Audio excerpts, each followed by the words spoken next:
dito na pala sir yung unang top mixer. Ayun, para sa buwas natin ngayon.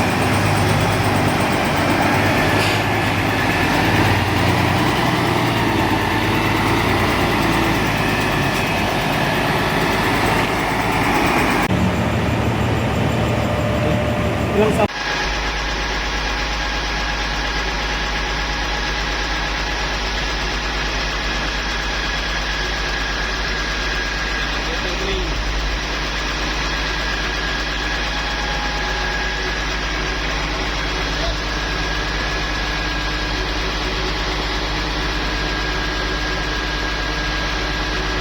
mga wire ha. Double check niyo yung wire ha. Nakali tayo dyan. Dito. So, ganun na ito dito na puno na, no? Puno na. Palipat naman sila doon sa kapila. Bali, hanggang sa may bintana lang muna tinatapos nila sir. Para mabilis na. Kung ano yung unang natapos na nilagyan lang ng bintana sir, doon yung babalikan pag napuno na lahat yung sa may bintana.